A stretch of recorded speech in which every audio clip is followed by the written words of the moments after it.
Hello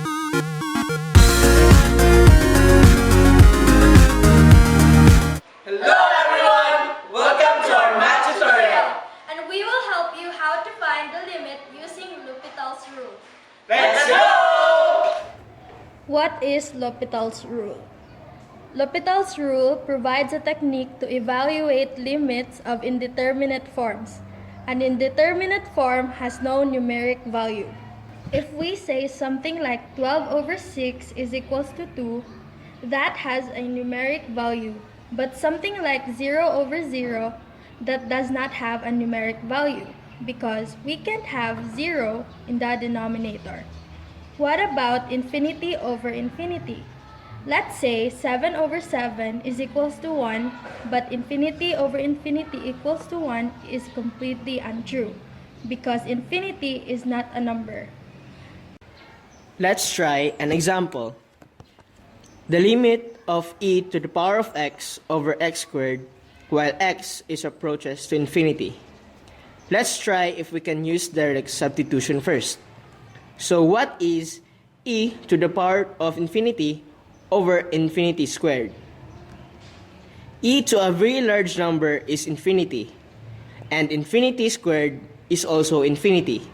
So we have infinity over infinity, which is an indeterminate form.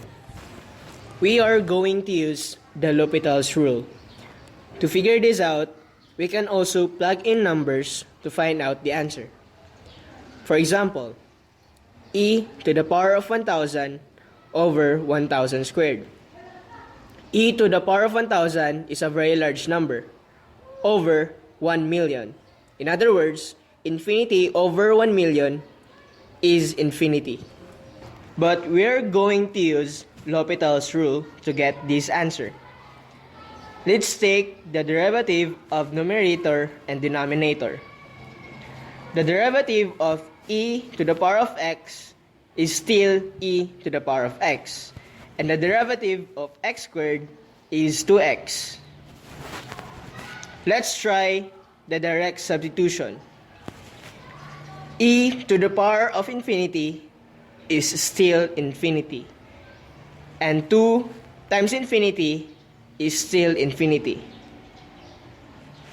Let's try L'Hopital's rule one more time. Let's find the derivative of the limit of e to the power of x over 2x while x approaches to infinity.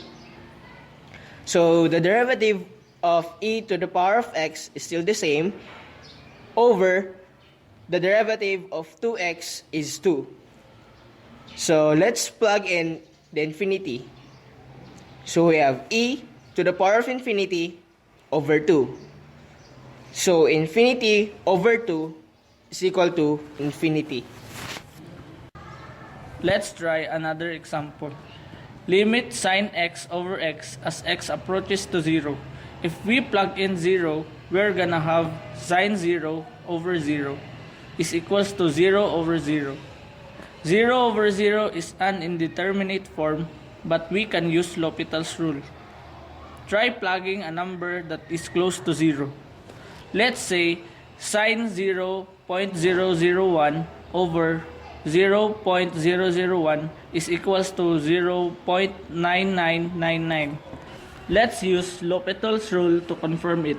The derivative of sine is cosine and the derivative of x is 1. So we get cosine x over 1. Now, let's try direct substitution. Cosine 0 over 1 is equals to 1 over 1. And 1 over 1 is equals to 1. So let's have our last example. Limit of x squared plus x minus 6 over x squared minus 2x as x approaches to 2. So let's try using direct substitution. 2 squared plus 2 minus 6 over 2 squared minus 2 times 2 is equals to 0 over 0. Let's find the answer using L'Hopital's rule. Let's differentiate the numerator and the denominator. The derivative of x squared is 2x, plus the derivative of x is 1, and the derivative of a constant is 0. and the derivative of x squared is 2x, and the derivative of 2x is 2. So now, let's plug in 2, so this is going to be 2 times 2 plus 1 over 2 times 2 minus 2. So the answer is 5 over 2. Thank you for watching. We hope that you guys learned something about this topic on how to find limits using L'Hopital's rule.